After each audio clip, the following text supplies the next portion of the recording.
ഒരു ഗ്രാമത്തിൽ സാൻവി എന്ന ബഹുമാന്യനായ സെൻ മാസ്റ്റർ തൻ്റെ അർപ്പണബോധമുള്ള വിദ്യാർത്ഥിയായ സിദ്ധാർത്ഥുമായി ആത്മാർത്ഥമായ സംഭാഷണത്തിൽ ഏർപ്പെട്ടു.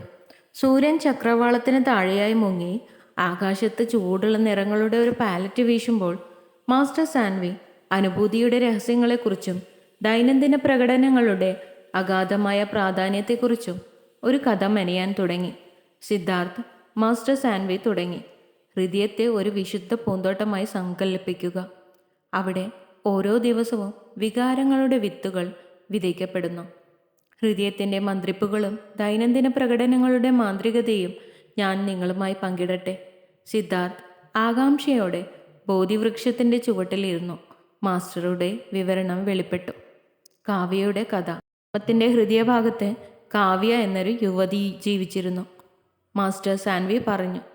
കാവ്യയുടെ ഹൃദയം ഒരു പൂന്തോട്ടമായിരുന്നു.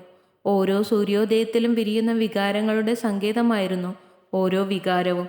ഒരു അതിലോലമായ പുഷ്പം പോലെ അവളുടെ ദിവസത്തിൻ്റെ ഭൂപ്രകൃതിയെ രൂപപ്പെടുത്തുന്ന ശക്തിയായിരുന്നു.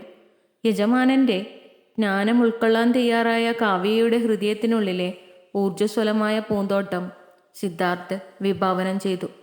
വികാരങ്ങളുടെ രഹസ്യങ്ങളുമായി പൊരുത്തപ്പെടുന്ന കാവ്യ വികാരങ്ങൾ ഹൃദയത്തിൻ്റെ മന്ത്രിക്കലാണെന്ന് മനസ്സിലാക്കി. മാസ്റ്റർ സാൻവി പങ്കുവച്ചു. സന്തോഷവും സങ്കടവും നന്ദിയും സ്നേഹവും അവളുടെ ഉള്ളിൻ്റെ ആഴങ്ങളിൽ നിന്നുള്ള സന്ദേശവാഹകരായി അവർ സ്വീകരിച്ചു. സിദ്ധാർത്ഥ് ഈ മന്ത്രിപ്പുകൾ കേൾക്കുന്നതിലും അവർ വഹിക്കുന്ന ജ്ഞാനത്തെ മാനിക്കുന്നതിലും ആണ് പ്രധാനം. ഹൃദയത്തിൽ പ്രതിധ്വനിക്കുന്ന വികാരങ്ങളെ അംഗീകരിക്കുകയും മനസ്സിലാക്കുകയും ചെയ്യുന്നതിൻ്റെ പ്രാധാന്യം സിദ്ധാർത്ഥ് ചിന്തിച്ചു. കാവ്യയ്ക്ക് ദിവസേനയുള്ള പ്രകടനങ്ങൾ എന്ന വിശുദ്ധ ചടങ്ങുണ്ടായിരുന്നു. മാസ്റ്റർ തുടർന്നു. ഓരോ പ്രഭാതത്തിലും അവൾ ശാന്തമായ പ്രതിഫലനത്തിൽ ഇരുന്നു. അവളുടെ ഹൃദയത്തിൻ്റെ പൂന്തോട്ടത്തിൽ ഉദ്ദേശ്യത്തിൻ്റെ വിത്തുകൾ വിതയ്ക്കും. ഈ ആചാരം അവളുടെ പ്രപഞ്ചവുമായി സഹകരിച്ച് സൃഷ്ടിക്കാനുള്ള അവളുടെ വഴിയായിരുന്നു. അവളുടെ അഗാധമായ ആഗ്രഹങ്ങളുടെ സ്പന്ദനങ്ങളുമായി അവളുടെ ഊർജത്തെ സമന്വയിപ്പിച്ചു. സിദ്ധാർത്ഥിന് ദൈനംദിന പ്രകടനങ്ങളുടെ അനുരണനം അനുഭവപ്പെട്ടു. അതിൻ്റെ പരിവർത്തന ശക്തിയെക്കുറിച്ച് ജിജ്ഞാസയോടെ ആലോചിച്ചു. ഒന്ന്, നന്ദിയുടെ വിത്തുകൾ നടുക. കൃതജ്ഞതയുടെ വിത്ത് പാകിയാണ് കാവ്യ തൻ്റെ ആചാരം ആരംഭിച്ചത്. മാസ്റ്റർ സാൻവി പറഞ്ഞു. തൻ്റെ ജീവിതത്തെ അനുഗ്രഹിച്ച സമൃദ്ധിയെ അംഗീകരിച്ചുകൊണ്ട് ചുറ്റുമുള്ള അനുഗ്രഹങ്ങൾക്ക് അവൾ ഹൃദയംഗമമായ നന്ദി പറഞ്ഞു.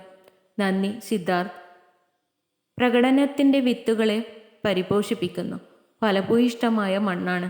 ദൈനംദിന പ്രകടനങ്ങളുടെ അടിത്തറയായി നന്ദിയുള്ള ഹൃദയം വളർത്തിയെടുക്കേണ്ടതിൻ്റെ പ്രാധാന്യത്തെക്കുറിച്ച് സിദ്ധാർത്ഥ് പ്രതിഫലിപ്പിച്ചു. 2, പോസിറ്റീവ് സ്ഥിരീകരണങ്ങളോടെ പൂന്തോട്ടം നനയ്ക്കുക. ഒരു കരുതലുള്ള പൂന്തോട്ടക്കാരനെ പോലെ കാവ്യ തൻ്റെ പൂന്തോട്ടത്തിൽ പോസിറ്റീവ് സ്ഥിരീകരണങ്ങളോടെ നനച്ചു. മാസ്റ്റർ തുടർന്നു. അവൾ പ്രോത്സാഹനത്തിൻ്റെ വാക്കുകൾ സംസാരിച്ചു. അവളുടെ മൂല്യവും കഴിവുകളും അന്നത്തെ അതിരുകളില്ലാത്ത സാധ്യതകളും ഉറപ്പിച്ചു. പോസിറ്റീവ് സ്ഥിരീകരണങ്ങൾ സിദ്ധാർത്ഥ് വളർച്ചയെ പ്രോത്സാഹിപ്പിക്കുന്ന പോഷിപ്പിക്കുന്ന മഴയാണ്. പോസിറ്റീവ് സ്ഥിരീകരണങ്ങൾക്ക് ഹൃദയത്തിൻ്റെ പൂന്തോട്ടത്തിലേക്ക് സന്നിവേശിപ്പിക്കാൻ കഴിയുന്ന പരിവർത്തന ഊർജം സിദ്ധാർത്ഥ് തിരിച്ചറിഞ്ഞു. 3, സ്വയം സ്നേഹത്തിൻ്റെ മണ്ണ് നട്ടുവളർത്തുക. ആത്മസ്നേഹത്തിൻ്റെ മണ്ണ് നട്ടുവളർത്തേണ്ടതിൻ്റെ പ്രാധാന്യം കാവ്യ മനസ്സിലാക്കി. മാസ്റ്റർ സാൻവി പങ്കുവച്ചു. അവൾ ദയയോടെ സ്വയം ആശ്ലേഷിച്ചു. അവളുടെ ശക്തികളെ അംഗീകരിച്ചു. അവളുടെ അപൂർണതകൾ സ്വീകരിച്ചു. സ്വയം സ്നേഹം സിദ്ധാർത്ഥ് വ്യക്തിത്വ വളർച്ചയുടെ വേരുകൾ പിന്തുണയ്ക്കുന്ന സമ്പന്നമായ ഭൂമിയാണ്. അഭിവൃദ്ധി പ്രാപിക്കുന്ന ഒരു പൂന്തോട്ടത്തെ പരിപോഷിപ്പിക്കുന്നതിൽ സ്വയം സ്നേഹത്തിൻ്റെ അഗാധമായ സ്വാധീനം സിദ്ധാർത്ഥ് തിരിച്ചറിഞ്ഞു. 4, ഉദ്ദേശങ്ങളുടെ വിത്തുകളെ പരിപോഷിപ്പിക്കുന്നു. ഓരോ ദിവസവും കാവ്യ ശ്രദ്ധാപൂർവം ഉദ്ദേശങ്ങളുടെ വിത്തുകൾ തിരഞ്ഞെടുത്തു. മാസ്റ്റർ തുടർന്നു. അവൾ പൂവണിയാൻ ആഗ്രഹിച്ച സ്വപ്നങ്ങളും അഭിലാഷങ്ങളുമായിരുന്നു ഈ ഉദ്ദേശ്യങ്ങൾ. കേന്ദ്രീകൃതമായ ശ്രദ്ധയോടും വിശ്വാസത്തോടും കൂടി ദൈനംദിന പ്രകടനങ്ങൾക്ക് ലക്ഷ്യത്തിൻ്റെ വ്യക്തത ആവശ്യമാണെന്ന് അറിഞ്ഞുകൊണ്ട് അവൾ ഈ വിത്തുകൾ നട്ടുപിടിപ്പിച്ചു. ദൈനംദിന പ്രകടനങ്ങൾക്ക് വഴികാട്ടുന്ന ശക്തിയായി വ്യക്തമായ ഉദ്ദേശ്യങ്ങൾ സ്ഥാപിക്കേണ്ടതിൻ്റെ പ്രാധാന്യത്തെക്കുറിച്ച് സിദ്ധാർത്ഥ് ചിന്തിച്ചു. സ്നേഹത്തോടെയും നന്ദിയോടെയും ക്രിയാത്മകമായ സ്ഥിരീകരണങ്ങളോടെയും വ്യക്തമായ ഉദ്ദേശങ്ങളോടെയും കാവ്യ തൻ്റെ പൂന്തോട്ടത്തിലേക്ക് പോയപ്പോൾ പ്രകടനത്തിൻ്റെ നൃത്തം വികസിച്ചു. മാസ്റ്റർ സാൻവി വിശദീകരിച്ചു. അവൾ നട്ടുപിടിപ്പിച്ച വിത്തുകൾ അവസരങ്ങളുടെയും ബന്ധങ്ങളുടെയും സന്തോഷത്തിൻ്റെയും ഊർജ്ജസ്വലമായ പൂക്കളായി മാറുന്നത് അവൾ നിരീക്ഷിച്ചു. സിദ്ധാർത്ഥ് ഹൃദയത്തിൻ്റെ മന്ത്രിപ്പുകൾ പ്രകടനത്തിൻ്റെ സിംഫണിയായി മാറി. ഹൃദയത്തിൻ്റെ പൂന്തോട്ടത്തിനുള്ളിൽ ഉദ്ദേശ്യത്തിനും പ്രകടനത്തിനും ഇടയിൽ മോഹിപ്പിക്കുന്ന നൃത്തത്തിൽ സിദ്ധാർത്ഥ് അത്ഭുതപ്പെട്ടു.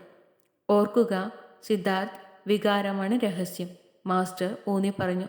നിങ്ങളുടെ ഹൃദയത്തിൻ്റെ പൂന്തോട്ടത്തിൽ നിങ്ങൾ വിതയ്ക്കുകയും പരിപോഷിപ്പിക്കുകയും ചെയ്യുന്ന വികാരങ്ങൾ നിങ്ങളുടെ യാഥാർത്ഥ്യത്തെ രൂപപ്പെടുത്താനുള്ള ശക്തി ഉൾക്കൊള്ളുന്നു. ദൈനംദിന പ്രകടനങ്ങൾ കേവലം ആചാരങ്ങളല്ല, അവ പ്രപഞ്ചവുമായി പവിത്രമായ സംഭാഷണങ്ങളാണ്. നിങ്ങളുടെ അഗാധമായ ആഗ്രഹങ്ങളുമായി ഒത്തുചേരുന്ന ഒരു ജീവിതം സൃഷ്ടിക്കുന്നു. മാസ്റ്റർ സാൻവിയുടെ ജ്ഞാനത്തിൽ നിന്ന് പ്രചോദനം ഉൾക്കൊണ്ട് സിദ്ധാർത്ഥ് നന്ദിയോടെ തലകുനിച്ചു. ബോധിവൃക്ഷത്തിൻ്റെ സാന്നിധ്യം വിട്ടൊഴിയുമ്പോൾ അനുദിന പ്രകടനങ്ങളുടെ സാരാംശം അദ്ദേഹം കൊണ്ടുപോയി. സ്വന്തം വികാരങ്ങളുടെ പൂന്തോട്ടം നട്ടുവളർത്താനും ഹൃദയത്തിൻ്റെ മന്ദഹാസങ്ങൾക്ക് അനുസൃതമായി നൃത്തം ചെയ്യാനും തയ്യാറായി. If you love to watch this video, you can like, share and subscribe.